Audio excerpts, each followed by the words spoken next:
that this was bigger, stronger, and more powerful than any of us had ever had a sense of. And none of us moved into that house thinking, ooh, I wonder if it's haunted. There were things that happened in this house that some of the family members said they would never, ever speak about. Before we get into today's video, I do want to let you guys know that this video is for educational and entertainment purposes only. Please remember to be kind to everybody everywhere in your everyday life, in your home, in the grocery store, and especially in the comment section down below. Please do not show hate to anybody, anywhere.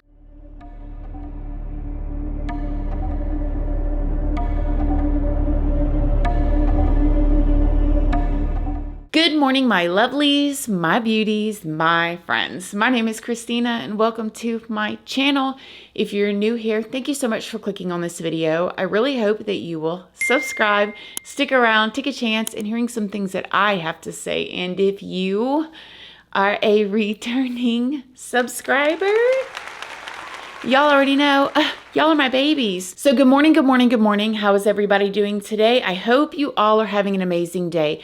I hope you guys are enjoying spooky week. I have definitely been enjoying researching these cases, and this one is no different.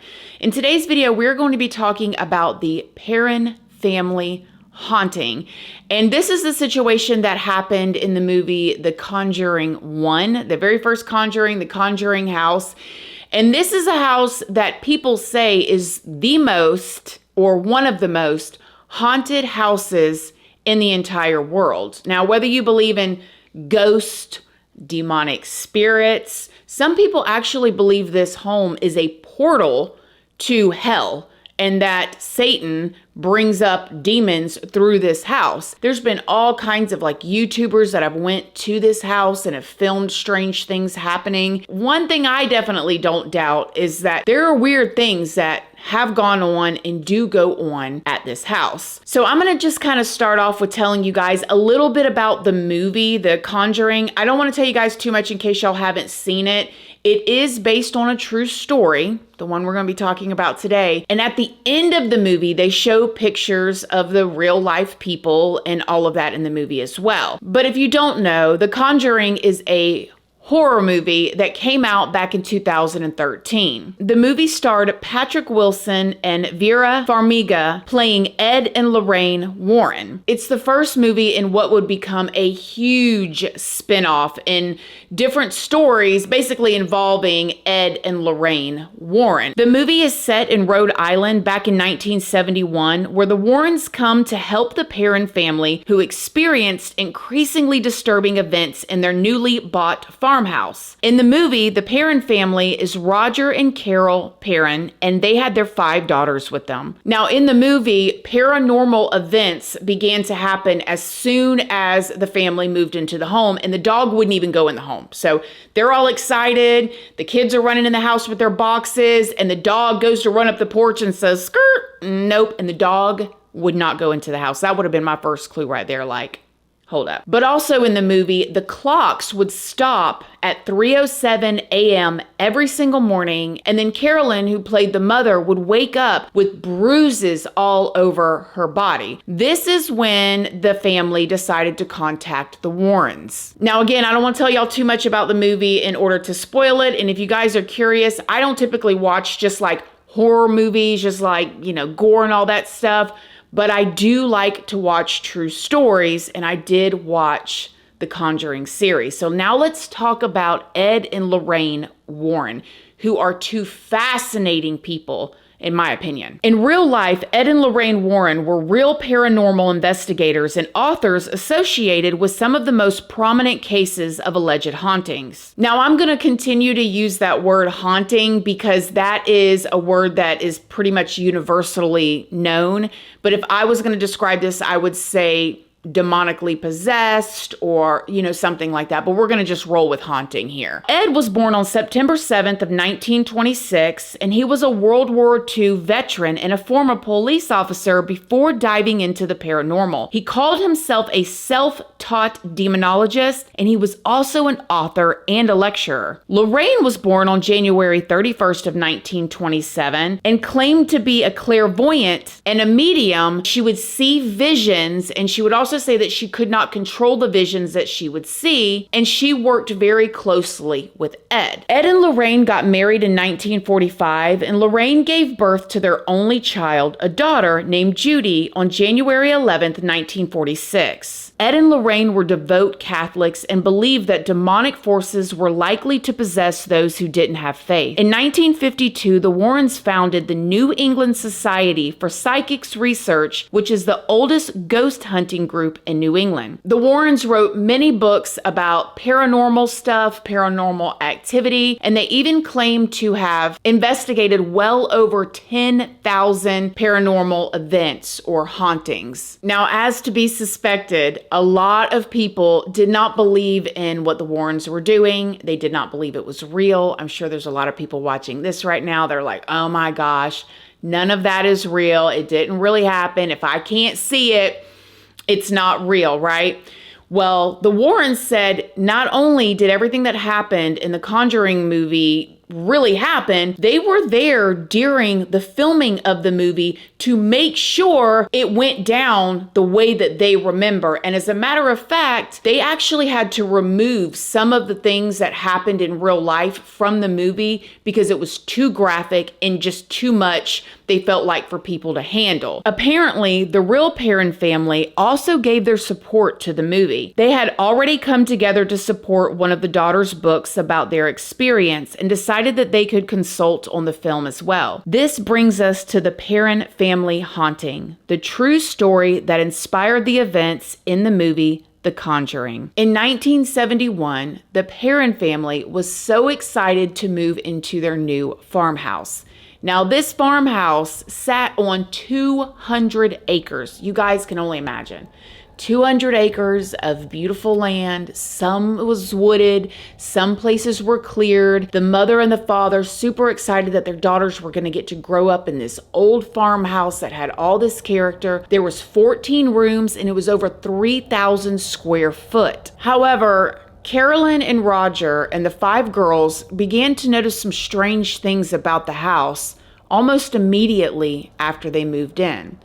And one person even told the mother, Carolyn, listen, for the sake of the children, leave all the lights on in the house when it gets dark outside. Things started small. Carolyn, the mother, would notice that things seemed to go missing or seemed to move from place to place on their own. She would hear the sound of something scraping against the tea kettle in the kitchen when no one was in there. She even found small piles of dirt in the center of the kitchen floor, just like somebody had swept it up or cleaned it. But then, Carolyn and Roger's daughters began to notice that there were harmless spirits, or what they considered to be ghosts, roaming around the house. One time it was even said that a couple of the girls saw 2 ghosts in a room, or looked like ghosts, and they were pointing at them like they were the spirits or like they were the ghosts. The girls would also come running in and tell their parents that there was a little boy, a little spirit boy that would roam around the house,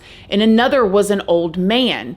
However, the family would soon find out that these beings that were in the house with them were not all harmless. And the entity that was shown in the movie, Bathsheba, was the worst of them all. Andrea Perron, the oldest of the 5 daughters, said that she believed that this Bathsheba resented her mother because this Bathsheba believed that she was the mistress of the house and that her mother was basically like competition. And so she hated the girl's mother. Because of all these strange things that were happening in the house, Carolyn, the mother, decided to research the house to figure out what exactly had went on in this house, why they didn't know of anything. She started putting these pieces together, like about the other person saying that they needed to leave the lights on at nighttime for the sake of the children. I mean, that's a strange thing to tell somebody. Another person had actually told them that the people that had lived in that house before the Perron family kept their lights on 24/7. They said, oh man, it's just so strange. They never turned their lights off. So as Carolyn researched the history of the house, she discovered that it had been in the same family for 8 generations and that many of the people that lived in the house died under mysterious or horrible circumstances. Several of the children had drowned in a nearby creek. One child had been murdered. A few of them in the attic. There was one record of an ending it all by poisoning themselves, and then 4 different people that they knew of froze to death. So there was all these strange deaths, like 4 people decided to go to the attic and end it all the same way. Multiple children in the same creek, the freezing to deaths, like you can imagine her shock. The more that Carolyn began to research, she found out that there was a real person named Bathsheba Sherman who lived on the Perron's property in the mid-1800s. Bathsheba was a stay-at-home wife while her husband, Judson Sherman, worked as a farmer on their land, and they were pretty well off. Bathsheba and Judson had a son named Herbert in 1849, and it was rumored that they had 3 other children as well, but it is said that none of her kids lived past the age of 7 years old. Now get this. It was rumored that Bathsheba was actually a Satanist, and there was even evidence that she had been involved in the passing of a neighbor's baby. However, no trial ever took place, but the baby's passing happened while she was under the care of Bathsheba. Like Bathsheba was babysitting her or watching her. And again, remember, allegedly, none of her own children lived past the age of 7. Now, when this neighbor's baby was examined, it was determined that the fatal wound that ended up costing this little one its life was a large sewing needle to the skull. The town then began to think that Bathsheba sacrificed this baby to Satan. Bathsheba herself died on May 25th of 1885, and local legend says that Bathsheba died from a bizarre form of paralysis and literally turned to stone. The Perrons and the Warrens believed that it was Bathsheba's spirit that was tormenting them, and according to the oldest daughter, Andrea, the family also experienced other entities in the house that smelled so strong of rotting flesh.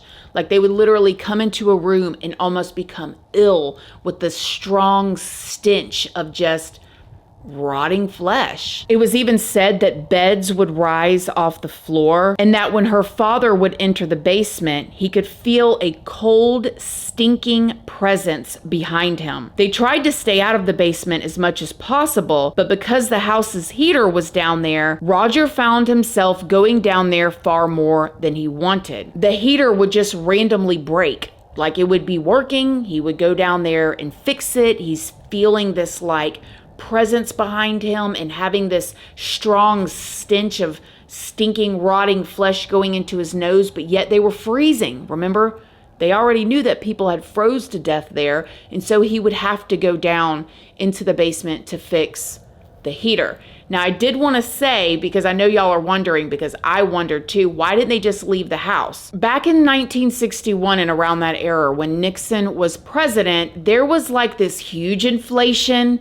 People were strapped for money, and the family had put all of their money in their investment into this home and property, and they didn't have any money to go anywhere else. And they had every dime, their life savings, and 5 children sewed up and tied into this house. They thought that this was going to be their retirement and their forever home. And they thought where are we going to go? We're going to go and stay with a friend? There's 7 of us. It's not like it was 2 of them, it was 7. So they were just trying to explain things away or, maybe make sense of it before it got too bad. However, when the Warrens got involved, Carolyn apparently told Lorraine about an incident where Carolyn said she had been laying on the couch when suddenly she felt a piercing type of pain in her calf, and then the muscle began to spasm. When she looked at her leg, she noticed a puddle of blood on the floor. She noticed a puddle of blood at the point of impact. She says she checked for bees and anything else that could have caused the puncture in her leg, but found nothing. In Andrea's book, she described this wound on her mother's leg as perfect as a needle a sewing needle. Oh my gosh, I have chills. And that the needle had penetrated her mother's skin so hard and so deep that she was bleeding. When Carolyn told Ed and Lorraine about this story at the same time, she told them about Bathsheba. Lorraine started believing that Bathsheba could have brought her needle with her to the afterlife and used it to stab Carolyn in the calf. Over the 10 years that the family lived in this house, the Warrens made multiple trips to investigate. At one point, Lorraine conducted a seance to attempt to contact the spirits that were possessing the family. Then listen to this. During the seance, Carolyn became possessed, began to speak in like unknown tongues or language, and began to levitate off of the floor in a chair in front of everybody. Although the movie does show Ed performing the exorcism, Lorraine said she and her husband would never attempt one because they must be performed by a Catholic priest. The Warrens would even later allegedly admit to Andrea that this case was a bit more than they had bargained for. Now, during this particular seance, not only did Carolyn be raised off of the floor in this chair, she was being thrown all around from wall to wall, and basically not only turned into somebody that they didn't know, but she was very injured.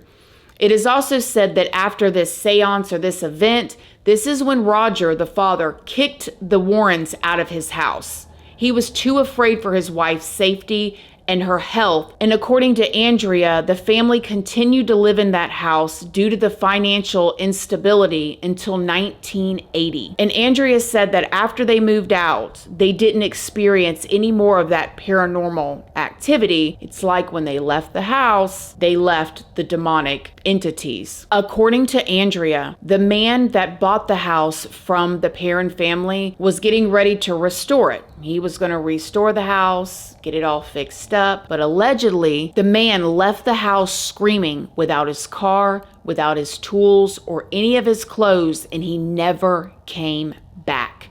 Whatever he saw scared him so bad that he left everything behind and didn't come back. Now, the current owners say that they have had far less of these experiences, but they have still had experiences like doors banging in the front hall, sounds of people talking, and the sounds of footsteps and chairs vibrating when they are sitting in them. Now, to each his own, okay? But I'm not living in no house when I'm sitting in a chair and it starts vibrating, or I hear somebody talking in another room, or a door starts slamming and stuff.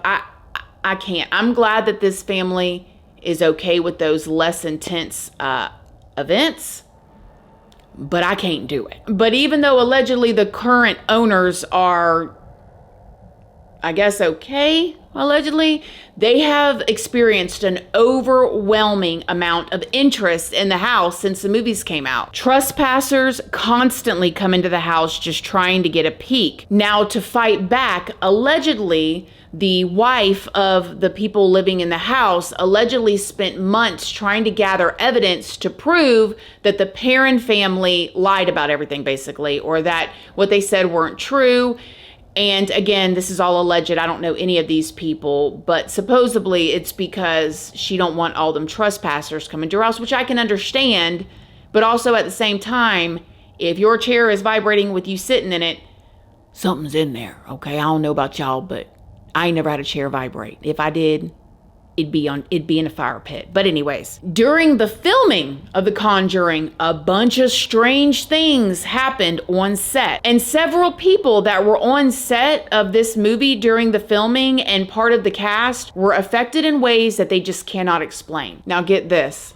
Vera, the woman who played Lorraine Warren, said that she found herself waking up every morning between the time of 3 a.m.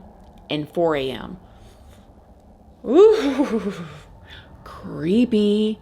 You guys remember at the beginning of this, we talked about the fact that when they moved into the house at 3:07 every morning, 3:07 a.m., all the clocks stopped. Well, yeah, she was being woke up every morning while filming for this movie. between 3 and 4 a.m. Vera said that this experience really shook her up and that her sleep troubles kept happening even after the movie finished. Vera also says that she dealt with mysterious claw marks that seemed to follow her wherever she went, in the physical form and digital. She says the first time she came across a set of 3 claw marks was randomly on her computer screen. Vera said that she was working on her laptop, then closed it to take a phone call. She said when she opened her laptop again, she saw the 3 claw marks and took a picture of them on her phone. I opened my computer and there was these claw marks across the last day after we got back. I flew home from North Carolina where we filmed, and the next morning I woke up in my own bed and let me show you. And the same claw marks appeared on my thigh. Mm-hmm. Oh, wow.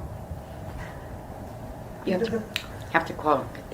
to have some holy water on it. Joey King, the actress that played one of the daughters, apparently ended up covered in all these like strange bruises just after a couple weeks of filming for the movie. So I get these blood tests. All of a sudden, I'm told that I have this blood thinning condition called ITP, where basically most of my red platelets drained from my body mysteriously. I'd never had a blood problem in the past. I've never had a blood problem since then.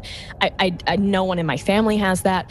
So I was at risk of needing a blood transfusion, and they were like scared to even let me work. And because if I like touched something, I could get a bruise there. It was weird. And so I had to go to the hospital every day, twice a day, before and after work, to get my blood taken, to check my platelets, and to try and rebuild my platelets on my own by taking a lot of iron. And they were just creeping up for the duration of the shoot. Shooting finishes, I go home, and I still have to keep up with this bullshit. And then when I came home, my platelets were completely fine. Like, I was back up to the normal numbers, and I've never since had a trace of that disorder. Another incident that happened, and this was also confirmed by one of the producers, was that they recreated this room that Ed and Lorraine had in their home. And I do believe that there is a museum. But the producer said that they had recreated this room where Ed and Lorraine would take these possessed items and stuff like that, and that the people that were on the set, you know, like camera crew members, audio crew members, and some of the cast, when they were in this set that was recreated for the movie, things would move, especially like this wooden pig would allegedly move right in front of everybody. Like, how creepy. And this isn't where the creepy and strange things stopped happening either. They continued on set during the filming of The Conjuring 2, which is based on the real events of the Enfield haunting that the Warrens also investigated. And we'll be covering that one next. Make sure you guys subscribe. Thank y'all so much for watching this video, and I'll see y'all in the next one. Love you guys. Bye.